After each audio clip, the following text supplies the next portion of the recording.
Seguimos con el estudio de Conociendo a Dios y estamos en la parte de Dios es santo. Eso habíamos quedado en la clase anterior, ese atributo de la santidad de Dios. Hoy seguimos con otra parte de Dios es santo. Es importante que nosotros comprendamos, por eso vamos a hacerlo muy despacio, este atributo. Este atributo de la santidad de Dios es muy importante. Muy importante que nosotros lo tengamos en cuenta. ¿Por qué? Porque el Levítico 11:45 dice, porque yo soy Jehová, que os hago subir de la tierra de Egipto. El Señor nos ha sacado de la tierra de donde nosotros éramos esclavos. Nos ha sacado de ese mundo de esclavitud. Entonces, ¿para qué? Para ser vuestro Dios. O sea, el Señor nos ha sacado de allá para ser nuestro Dios. Y dice, seréis pues santos, o sea, nosotros, porque yo soy santo. Entonces, por eso es tan importante que nosotros comprendamos por qué es que nosotros tenemos que ser santos. ¿Cómo así? Entonces, el Señor lo manda.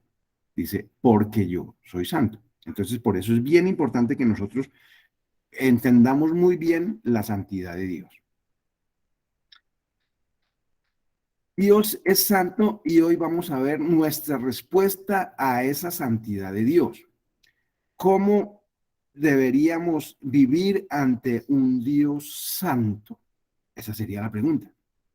Bueno, si Dios es santo, santo, santo, como vimos la vez pasada, ¿cómo yo, un ser tan imperfecto, tan pecador, cómo debo vivir ante ese Dios?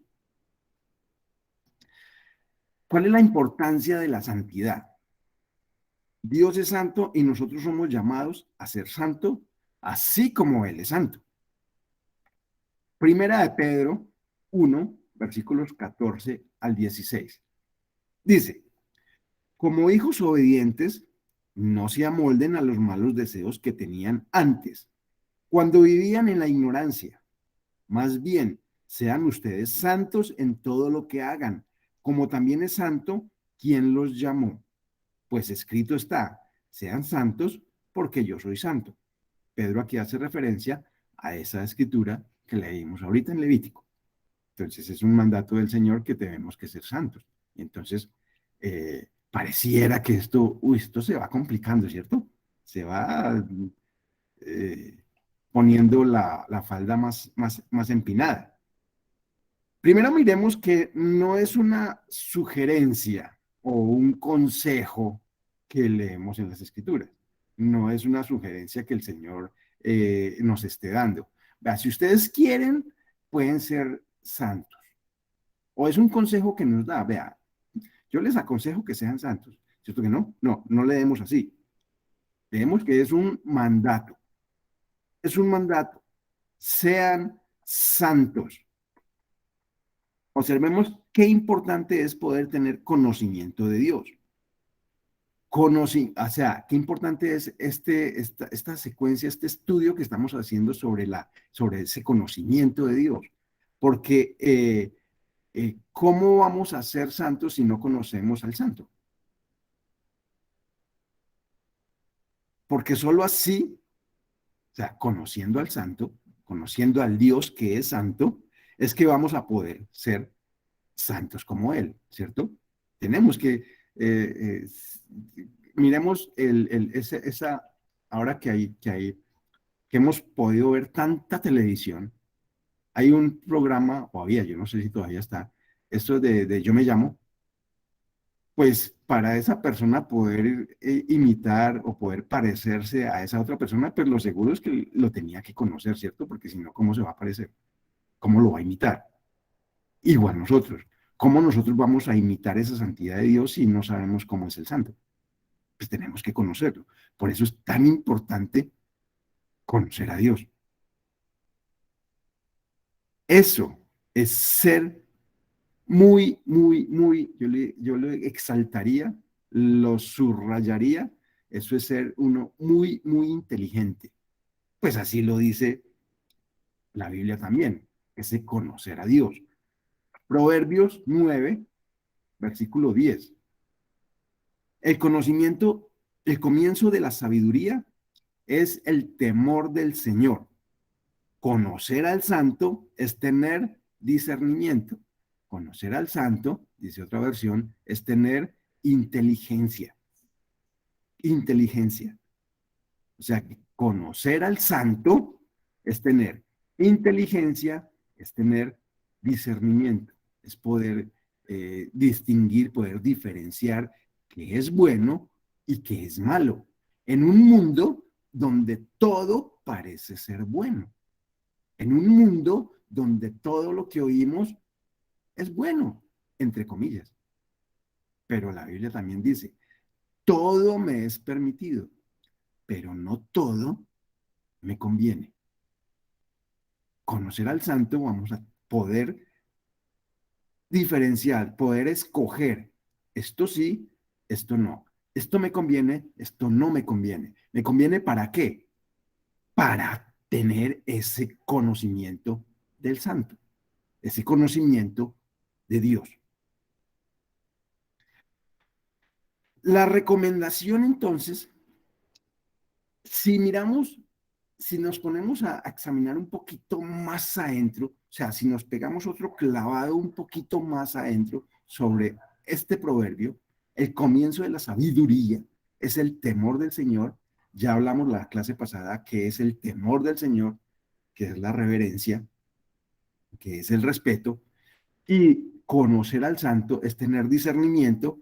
Entonces, si eso es así, entonces la recomendación que yo daría es que debemos de esforzarnos y ser valientes ¿en qué?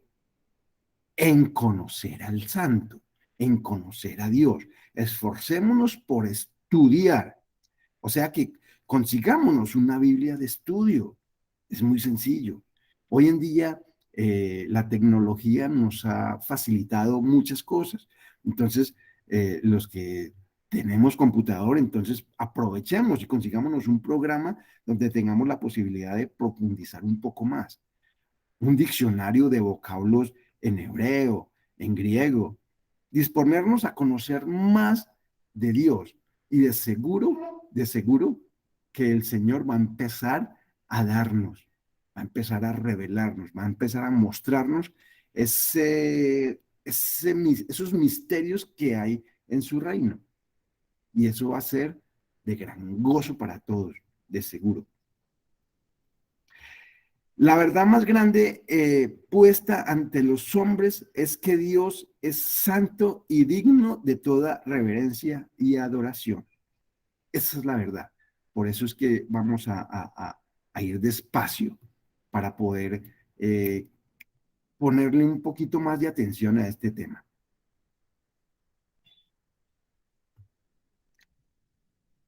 Ahora, ¿por qué ser santos? Al Señor, ¿por qué ordena eso? ¿Sí? ¿Por qué nos manda a ser santos? Como Él es santo. Hebreos 12, versículo 14. Busquen la paz con todos y la santidad, sin la cual nadie verá al Señor. Sin santidad, sin esa santidad, no vamos a poder ver al Señor. No la vamos a poder ver. Por eso tenemos que buscar nuestra santidad, buscar la santidad personal. Recordemos que esto es individual, esto es de cada uno. No quiere decir que porque yo soy santo o porque yo estoy buscando esa santidad, porque el Señor me ha santificado, entonces mi esposa va ahí conmigo. No, cada uno es independiente. Por eso es que nosotros tenemos que eh, ser como esos teléfonos rotos, de ir y contarle al otro que hay un Dios bueno, que nos quiere, que nos ama y que quiere que nosotros estemos cerca de Él para poderle ver. Esta palabra santidad viene del vocablo griego hagiasmos, que también puede traducirse como santificación, puede traducirse como consagración o puede traducirse como purificación. De acuerdo con las escrituras, la santidad absoluta necesaria para ver al Señor o para estar en su presencia no puede ser alcanzada por méritos humanos, sino solo a través de la fe en Jesucristo y en su muerte en la cruz. Así que ya llega un descanso, ¿cierto? Por más que nosotros nos vamos a esforzar, no vamos a lograr ser santificados. El único que nos va a santificar es el Señor. Entonces, de acuerdo a eso, ¿cómo vamos a alcanzar esa purificación? Porque si no es un mérito mío, entonces, ¿cómo alcanzarla? Entonces, ¿qué? Como dicen, entonces ahí, ¿cómo voy? ¿Qué hay que hacer? ¿Qué hay para mí? Efesios 5, versículos 25 al 30, dice Pablo diciéndole a los efesios, a la iglesia de Éfeso, esposos, amen a sus esposas, así como Cristo amó a la iglesia y se entregó por ella, para hacerla santa. Él la purificó, lavándola con agua mediante la palabra. ¿De quién está hablando Pablo? De la iglesia, ¿cierto? Esposos, amen a sus esposas, así como Cristo amó a la iglesia y se entregó por ella. ¿Se entregó por quién? Por la iglesia, para hacerla santa. ¿A quién? A la iglesia. Ahora, nosotros somos su iglesia, nosotros somos su pueblo escogido, ¿cierto? Ahora, Él la purificó. ¿Quién? Cristo. ¿A quién? A nosotros como iglesia, a su pueblo. Lavándola con agua mediante ¿qué? La palabra. Para presentársela a sí mismo como una iglesia radiante, sin mancha ni arruga, ni ninguna otra imperfección, sino santa e intachable. ¿Quién la santificó? ¿Quién la purificó? Cristo. ¿Cómo? Lavándola. ¿Con qué? Con su palabra. O sea que Dios mismo nos purifica como su pueblo, como su iglesia. Nos lava por medio de su palabra. Ya la vamos cogiendo entonces, ¿qué es lo que nosotros, cuál es la parte que a nosotros nos toca? ¿Qué es entonces lo que nosotros tenemos que hacer? Solo a través de Cristo es que podemos ser santificados, consagrados para Él mismo. El que es santo santifica a su pueblo para poder estar radiante, sin mancha ni arruga, o sea, sin pecado para el santo, para él mismo. Por eso es que todo lo que el Señor nos exige, no lo da. Necesitamos amar a nuestras esposas como Cristo amó a la iglesia. Nos da una orden, un mandato de amar a nuestras esposas como Cristo amó a la iglesia. O sea, eso pareciera pues imposible, ¿cierto? Pues ¿cómo así? Pero no, recordemos que Juan también nos dice que Dios es amor. ¿Cómo voy a amar a mi esposa? Con el amor que Dios me da.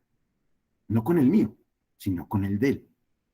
Y así, todo lo que el Señor nos pide, nos da toda la posibilidad para que nosotros lo podamos realizar. Él no nos pide nada que no esté a nuestro alcance.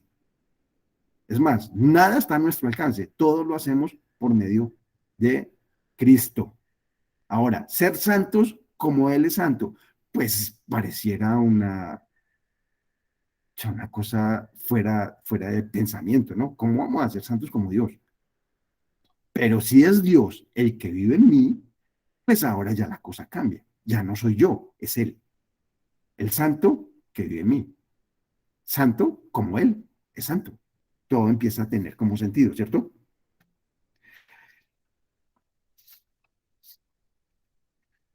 Ahora sí, entonces, ¿qué tengo que hacer? Si mi santificación no depende de mí, pues ir al que me purifica. ¿Y dónde está? Pues es a través de su palabra que yo lo puedo conocer, que yo puedo ir. O sea, es a través de su palabra que debo de ir, debo de conocer a Cristo. También lo hemos dicho infinidad de veces, porque todo gira en torno a eso. Las escrituras son las que dan testimonio de Cristo. Las escrituras son las que nos hablan de Dios. O sea, ¿qué tengo que hacer? Ir a Cristo. Ah, y si no quiero, ¿a qué calor no? Porque es que hay veces que no queremos. Bueno, generalmente, no queremos. Pues si eres hijo de Dios, ¿qué pasa con los hijos? ¿Qué hace el padre con el hijo que ama? Hebreos 12:6. Porque el Señor disciplina a los que ama y azota a todo el que recibe como hijo. Oh, qué calor. Y entonces, el Señor nos va a disciplinar. ¿Y qué sentido tendría? El Señor disciplina a los que ama, a los que ama. Primero, por amor, el Señor nos va a disciplinar. Pero miremos qué es a los que son hijos. Y en el versículo 10 dice, en efecto, nuestros padres nos disciplinaban por un breve tiempo, como mejor les parecía, pero Dios lo hace para nuestro bien. ¿A fin de qué? De que participemos de su santidad. Ah, ¿no quieres? Tú escoges. ¿No quiero? Bueno, yo escojo. Primero, lo hace por amor. Y segundo, para nuestro bien, para poder ser santificados. ¿Por quién? Por Dios. Para poder ser santificados por Dios que es santo. Esa santidad de Él no la va a imputar en nosotros, no la va a transferir a nosotros. No es porque nosotros seamos muy buenos, en nosotros no hay nada bueno, pero Él es el bueno y de esa bondad de Él nos va a dar un poco a nosotros. ¿Para qué? Para poder nosotros estar, para poderlo ver. Entonces la santidad de nosotros es importante porque si no podemos ver a Dios y lo que el Señor quiere es que estemos cerca de Él. Sin esa santidad no lo vamos a poder dimensionar, no lo vamos a poder ver como tal. El poder contemplarle, el poder verle, el poder estar cerca de Él es lo que el Señor quiere con nosotros. O sea que esa es nuestra salvación. Y el Señor quiere que todos sean salvos, que todos tengamos esa salvación. Entonces, si nosotros ya somos hijos de Dios, el Señor va a buscar la forma como disciplinarnos. ¿Para qué? Para que nosotros podamos tener esa participación de su santidad, de su santidad. Nuestra respuesta, ¿cuál debería ser? A esa santidad de Dios. O sea, ¿cómo deberíamos vivir ante un Dios que es santo, santo y santo? Debemos siempre tener en mente que el estudio de los atributos de Dios, estos estudios que nosotros estamos haciendo, no es simplemente una búsqueda intelectual, ojo, no es simplemente un conocimiento más que nosotros estamos adquiriendo. No puede ser así, sino que debe tener un gran impacto sobre cada uno de nosotros, un gran impacto sobre nuestras vidas, un gran impacto sobre nuestra adoración a Dios. En la medida en que nosotros lo vamos conociendo, no intelectualmente, bueno, sí intelectualmente, pero ese conocimiento intelectual tiene que causar un efecto en cada uno de nosotros. Si no, si eso no está pasando, entonces simplemente ese conocimiento se quedó como tal, como un conocimiento y punto, un conocimiento intelectual. Debe de haber entonces un equilibrio entre el conocimiento y la adoración. En la medida en que lo conocemos, vamos a tener más reverencia ante Él. Claro, porque vamos a saber a quién es que nosotros estamos adorando. ¿A qué es que nosotros vamos a la iglesia? ¿Para qué? ¿A qué es que nosotros nos conectamos a una charla? ¿Para qué? ¿Para qué vamos a una reunión de familias? ¿Para qué? En la medida en que nosotros vamos conociendo todos sus atributos de Dios, entonces se va a ir despertando ese respeto, esa reverencia, ese temor de Dios en nosotros. Vamos a adorar, vamos a adorarle con el corazón. Siempre tiene que haber un cambio en cada uno de nosotros, siempre tiene que haber ese impacto en cada uno de nosotros. Repito, si eso no pasa, es porque solo estamos adquiriendo conocimientos de las escrituras, como si estuviéramos estudiando historia de una historia, el libro de historia, en este caso el libro de historia de Israel, o como si estuviéramos acercándonos para estudiar un código de conducta, donde se nos dice, usted lo que tiene que hacer es esto, y por el contrario, lo que no debe de hacer es esto. O sea, nos estaríamos acercando para tener un conocimiento literal, mas no para conocer al Dios con el que podemos tener una relación. Necesitamos ese corazón dispuesto con esa intención de conocer este Dios del que nos habla la Biblia, este Dios del pueblo de Israel, que ahora no es solamente su Dios, ahora es nuestro Dios, porque ahora nosotros somos hijos, somos pueblo escogido de Dios. Lo que estamos tratando es de conocer a nuestro Señor. Entonces debe haber en nosotros una reverencia y un temor piadoso.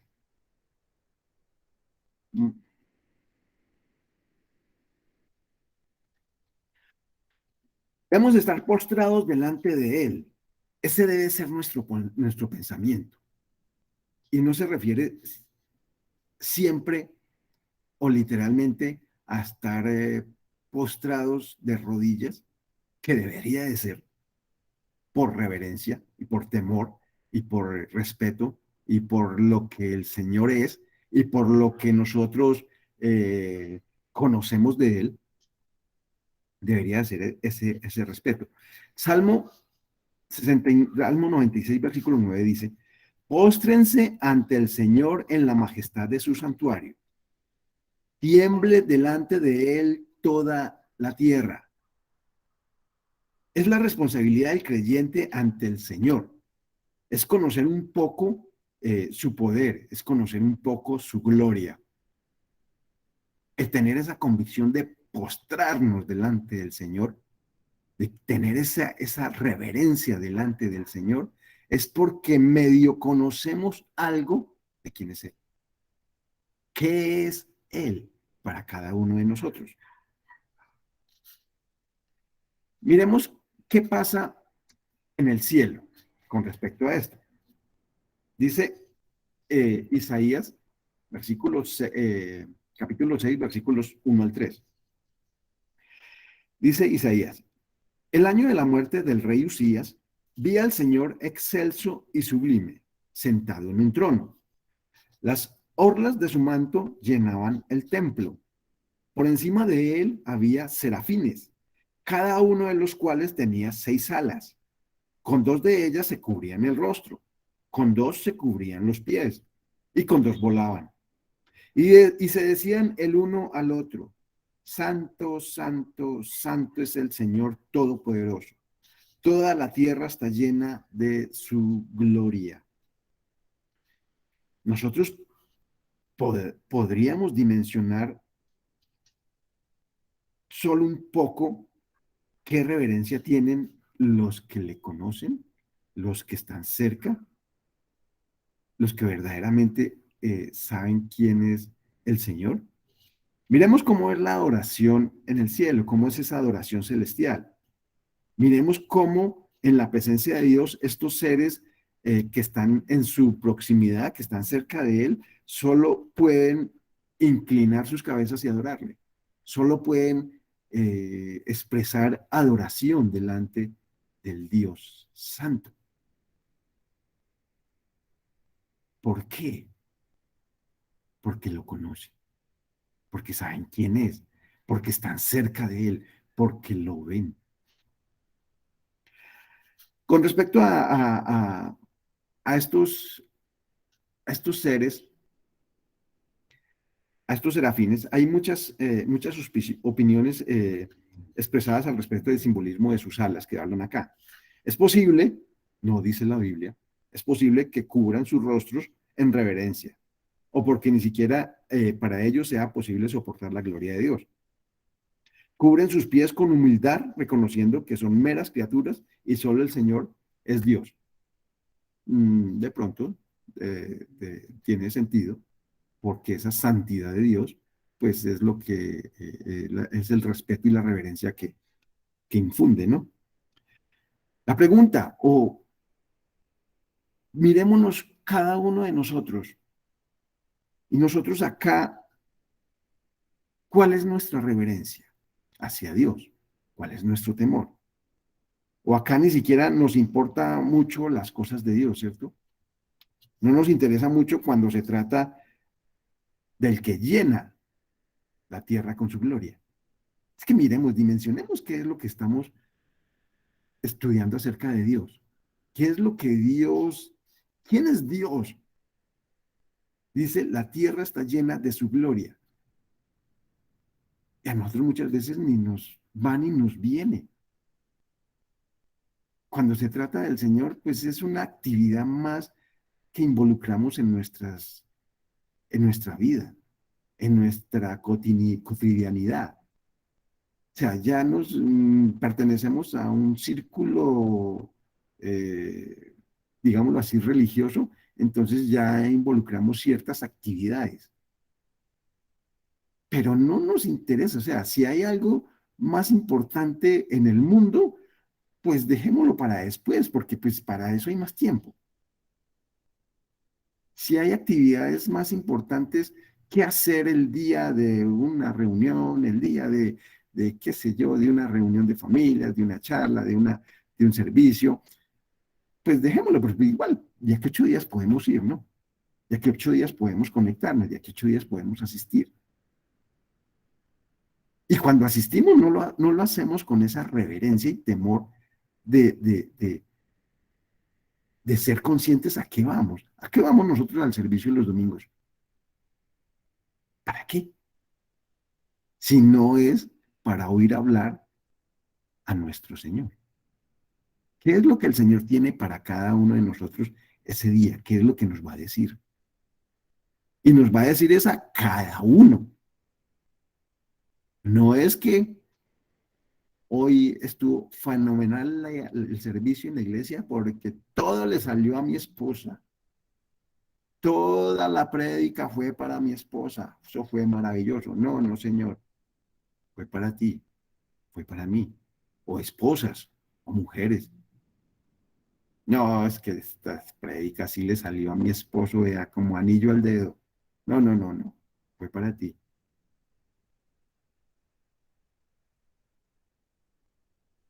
¿Para quién habla el Señor? Para nosotros, para cada uno. ¿Y para qué? Para que nosotros podamos participar de su santidad, para que el Señor nos pueda lavar a través de su palabra. Entonces, miremos si eso cobra importancia en cada uno de nosotros. Si yo ya sé que la palabra del Señor es la que me lava, es la que me purifica, es la que me santifica, y yo necesito ser santificado, y yo necesito ser lavado, y yo necesito ser purificado para poder ver a Dios, pues ¿cuál debería de ser mi actitud? ¿Cuál debería de ser mis prioridades? Pues correr para ser lavado. Pareciera sencillo, ¿no?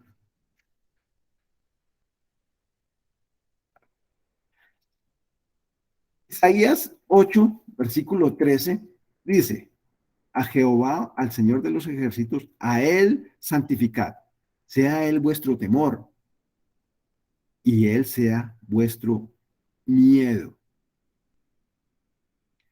Vamos a mirar este versículo.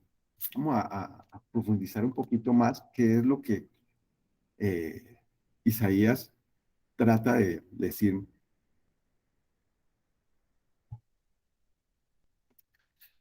con el Señor. A Él santificar. Perdemos la palabra santificar, que es separar o consagrar. Ha de tener el primer lugar en nuestras vidas, sin que compita con nada. O sea, recuerden cuál es el primer mandamiento. Oye Israel, el Señor, Jehová, el Señor, uno es. O sea, debe ser único, tener el primer lugar en nuestras vidas, sin que compita con nada, ni con nadie. Solamente el Señor. Debemos separar a Dios en nuestros corazones como apartado o distinto de todas las demás personas o cosas. Él debe de ser, por eso el Señor dice, el que no deja, el que no, el que me ama, el que ama más a padre o a madre, o a hijo o a hija, que a mí, pues no tendrá parte conmigo. El Señor pide que nosotros, que Él sea único, que Él sea el primero. Debemos separar ese espacio en nuestro corazón, ese primer lugar en nuestro corazón para el Señor, tanto de personas como de cosas. Él ha de tener el primer peldaño en nuestras vidas, sin que compita con nada. Segunda parte, sea Él nuestro temor. Bueno, lo del temor, temor de Dios, ya hemos hablado mucho, que es reverencia o asombro que resulta de su majestad, que resulta de conocer esa majestad, que resulta de conocer esa belleza, que resulta de conocer esa santidad que estamos estudiando, que resulta de conocer su justicia, que resulta de conocer su poder, que resulta de conocer todos sus atributos, de su omnisciencia, de su omnipotencia, de su omnipresencia. Esa reverencia, ese asombro que debe despertarse en cada uno de nosotros. En nosotros ya no hay asombro, ya la, todo pareciera volverse paisaje. Las cosas de Dios se vuelven paisajes, ya no nos asombra nada. Y eso debe de haber en nosotros, debe de existir, debe de despertarse, asombrarnos de las cosas de Dios.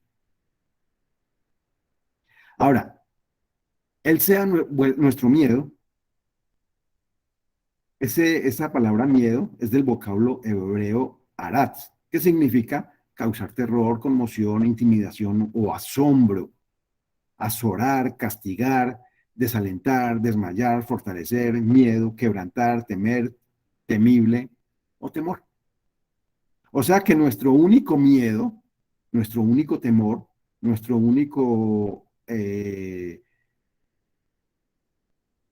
quebrantamiento, nuestro único, dejémoslo en temor o ese miedo que nosotros debemos de tener, es a Dios y no a los hombres. Para comprenderlo un poquito más, este miedo viene del contexto del versículo 12. El versículo 12 dice, no llamen conspiración a todo lo que la gente llama conspiración. A la gente le da miedo cuando los reyes se juntan para hacer planes de guerra. Vuelvo y repito, a la gente le da miedo, que es la misma, ese miedo es la misma palabra arat. Cuando los reyes se juntan para hacer planes de guerra. A la gente le da miedo cuando los gobiernos, cuando los presidentes se juntan para hacer planes en términos generales sobre el mundo, ¿cierto? Y entonces empiezan a salir un mundo de conspiraciones, que la vacuna sí, que la vacuna no, que eso es para terminar, que es un complot, que no sé qué. Un mundo de cosas, ¿cierto? Y aquí dice el Señor que no le tengan miedo a eso. No le tengan miedo a los hombres. Al único que le deben de tener miedo es a Dios. El resto no. Entonces dice el versículo 12 como contexto. A la gente le da miedo cuando los reyes se juntan para hacer planes de guerra. Pero ustedes, ¿quiénes? El pueblo de Dios, no deben asustarse ni tener miedo. ¿De qué? De esas personas. Solamente de Dios. Temor de Dios, pero no ese temor que habíamos hablado, o el respeto y santidad. No, que si nos va a dar miedo, que nos dé miedo de Dios. Por lo que es, ¿no? Ay, no, pero Dios es bueno. Dios tiene que ser uno en cada persona. Lo único y lo más importante. Dios debe de ser así como lo usaban o como lo describían los hebreos en el Antiguo Testamento, que casi que no lo pronunciaban por respeto y por reverencia, simplemente colocaban las letras sin vocales. Entonces, lo que ven ahí es la letra, el nombre hebreo, en hebreo, de Yahvé o Jehová, que son las letras Y, H, W, H. Ahora, seguiríamos con adoración, alegría y acción de gracias.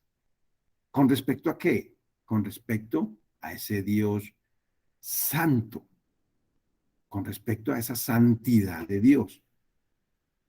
Pero como necesitamos que esto quede bien claro en nosotros, sobre todo esta parte de santidad de Dios, entonces, para que no haya mm, mucho conocimiento en una sola charla, entonces vamos a dejar ahí y no nos perdamos la próxima charla bíblica y lleguemos así con mucha expectativa de qué es lo que el Señor quiere con nosotros con respecto a su santidad. Ser santos como el Señor es santo. Oremos. Padre bueno, gracias Señor. Agradecidos estamos contigo, Señor, por tu palabra, por enseñarnos, Padre, cómo es que podemos verte, cómo es que nos podemos acercar a ti. Tú lo provees todo, tú eres nuestro proveedor. Tú nos pides que hagamos algo, Señor, pero tú ya has pensado cuál es la forma más sencilla y más fácil para que nosotros lo hagamos. Tú no nos exiges nada que no podamos hacer. Las cosas más difíciles, Señor, tú las provees, tú las haces por nosotros. Nosotros simplemente, una y otra vez, podemos ver en las Escrituras que lo único que tú pides es que nosotros nos dispongamos para ir hacia ti, que nosotros tengamos ese corazón dispuesto. Por eso es que tú nos pides el corazón. Es tan engañoso, Señor, que solamente tú lo conoces. Gracias te doy, Dios, bueno, por esta noche, por todos los hermanos que se han conectado. Gracias por tu palabra, gracias por tu bien. Y te damos la gloria, te exaltamos, te adoramos. En el nombre de Jesús, quien es nuestro Señor, quien es nuestro Salvador, quien ha venido a este mundo para mostrarnos el camino, para darnos vida, para enseñarnos tu reino. El reino de los cielos se ha acercado a través de tu Hijo a nosotros. Gracias, Señor, te doy. Gracias te damos y agradecidos estamos contigo. Toda rodilla, Señor, se doblará y confesará que Cristo es el Señor. Gracias, Dios, en el nombre de Jesús. Amén.